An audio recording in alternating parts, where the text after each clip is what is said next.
दृष्टि आइज के audio article programme में आपका स्वागत है। आज का ऑडियो आर्टिकल द हिंदू में प्रकाशित संपादकीय ऑल एनिमल्स आर इक्वल और टाइम्स ऑफ इंडिया में छपे रेट्रोग्रेड लॉ लेखों का सम्मिलित सारांश है। इसमें टीम दृष्टि के इनपुट भी शामिल हैं। यह ऑडियो आर्टिकल सामान्य अध्ययन प्रश्न पत्र 2 के शासन व्यवस्था खंड से जुड़ा हुआ है। तो आइए लेख की शुरुआत करते हैं। पशुओं के प्रति क्रूरता अधिनियम की प्रासंगिकता पर सवाल। क्या पशुओं के प्रति क्रूरता का व्यवहार एक सभ्य समाज का लक्षण है? अक्सर यह सवाल जल्लीकट्टू खेल पर कानूनी रोक के दौरान उठाया जाता रहा है, लेकिन आज यह मुद्दा चर्चा में इसलिए है क्योंकि भारत सरकार ने 4 दिन पहले prevention of cruelty to animals act 1960 यानी पीसीए एक्ट को लेकर एक नई नियमावली जारी की है। इस कानून के तहत जो नियमावली बीते सप्ताह पर्यावरण मंत्रालय की तरफ से जारी की गई, उसे लेकर विवाद शुरू हो गया है। विवाद का स्वरूप इतना गहरा है कि केरल के मुख्यमंत्री पी विजयन ने सभी राज्यों के मुख्यमंत्रियों को चिट्ठी लिखकर नए नियम को लोगों के व्यापार, पेशा और ईटिंग हैबिट अपनाने के मौलिक अधिकारों का उल्लंघन बताया है। तो सवाल उठता है कि क्या खुलेआम दुधारू और उपयोगी पशुओं को काटकर बेचना जायज है? क्या आर्थिक और भावनात्मक रूप से महत्वपूर्ण पशुओं को ईटिंग हैबिट में शामिल करना मौलिक अधिकार है? क्या यह मनुष्यों की क्रूरता को नहीं दर्शाता? तो फिर इसके लिए बनाया गया कानून आखिर गलत क्यों है? आखिरकार इस कानून की प्रासंगिकता क्या है और इस पर उठ रहे सवाल कितने जरूरी हैं, यही जानना हमारा मकसद है। कानून की प्रासंगिकता पर सवाल उठाने से पहले यह जानना आवश्यक है कि आखिर यह कानून है क्या और इसमें क्या बदलाव किए गए हैं जिस पर इतना हंगामा मचा हुआ है। पशुओं के प्रति होने वाली क्रूरता को रोकने का कानून भारत में 1960 में ही बन गया था, जबकि पशु अधिकारों पर सार्वभौमिक घोषणा यूनेस्को द्वारा 1978 में जारी किया गया था। यानी भारत पशुओं के प्रति संवेदनशीलता को लेकर पहले से ही गंभीर था। पीसीए एक्ट के जरिए पशुओं के प्रति बरती जा रही हिंसा पर प्रतिबंध लगाते हुए इस कृत्य को दंडनीय बनाया गया। बाद में इसमें कई बार संशोधन भी हुए हैं, किंतु अभी जो नए नियम जारी किए गए उसके तहत कुछ बदलाव किए गए हैं। जैसे अब सरकार ने पशु बाजारों में गाय, भैंस, बैल, बछड़ा, बछिया, सांड और ऊंट जैसे मवेशियों को वध के लिए खरीदे या बेचे जाने पर रोक लगा दी है। इन्हें अब उन्हीं लोगों को बेचा जा सकेगा जो लिखित गारंटी देंगे कि वे मवेशी को दूध या कृषि संबंधी कार्य के लिए खरीद रहे हैं, न कि किसी बूचड़ खाने में बेचने के लिए। खरीद बिक्री के लिए पहचान का प्रमाण और पते का प्रमाण भी देना होगा। खुद को किसान साबित करने के लिए कृषि राजस्व संबंधी दस्तावेज दिखाने होंगे। नई नियमावली में बहुत सी कागजी कार्यवाही को जरूरी बना दिया गया है। अब खरीदार और विक्रेता को बिक्री के सबूत की प्रति जिले के स्थानीय राजस्व अधिकारी, पशु चिकित्सा अधिकारी और पशु बाजार समिति को देनी होगी।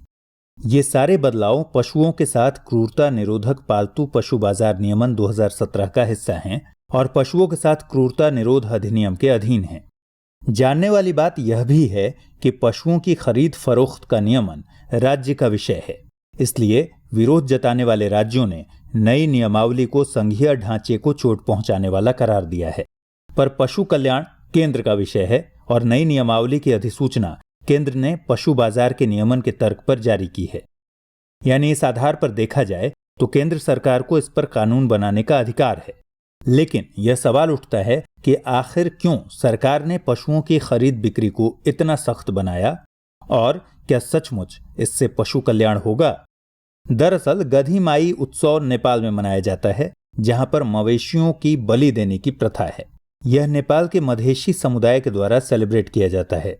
मधेशियों का संबंध बिहार से रहा है। कहने का मतलब यह कि यहां बड़े पैमाने पर भारत से पशुओं को ले जाया जाता था। दूसरी तरफ बांग्लादेश में भी बहुत बड़े बड़े बूचड़खाने हैं, जहां भारत से तस्करी के द्वारा व्यापक पैमाने पर पशुओं को पहुंचाया जाता है। बांग्लादेशी मांस और चमड़ा उद्योग के बारे में तो बोला जाता है कि वह भारत से स्मगल किए गए मवेशियों की बदौलत ही चलता है।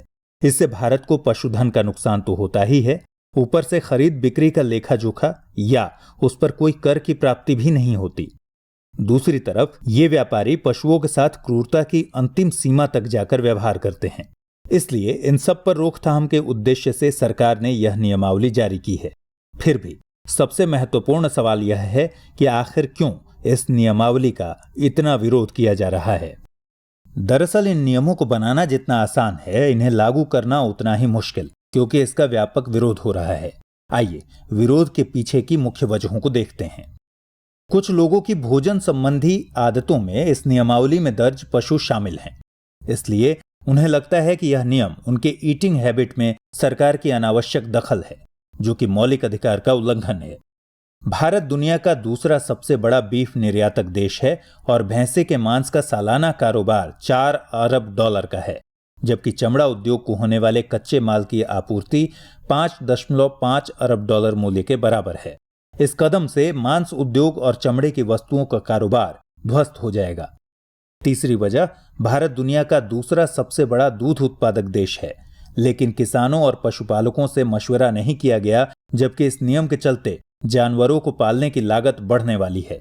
इससे दूध की कीमत में इजाफा होगा और दुग्ध उद्योग भी प्रभावित हो सकता है। यदि पशुओं की खरीद बिक्री पर कठोर प्रतिबंध लगाया जाता है तो यह पशुधन व्यापार के रूप में कृषि पर पहले से ही उच्च स्तर के तनाव को बढ़ाएगा, जबकि कृषि अर्थव्यवस्था का एक अनिवार्य घटक है।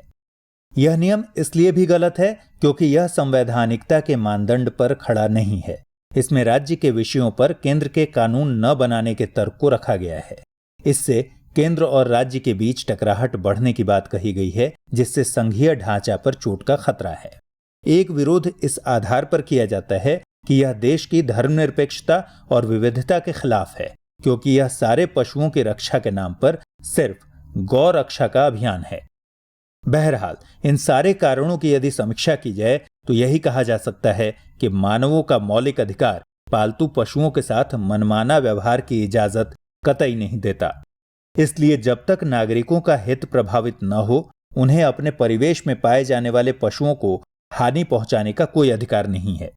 जहां तक इससे संघीय ढांचे पर चोट का खतरा है, तो हमें यह नहीं भूलना चाहिए कि जहां संविधान का अनुच्छेद 246(3) राज्यों को पशुओं के संरक्षण पर कानून बनाने के लिए विशेष ताकत देता है, वहीं नीति निदेशक तत्व के अनुच्छेद 48 में दुधारू पशुओं के वध को रोकने की अपेक्षा सरकार से की गई है।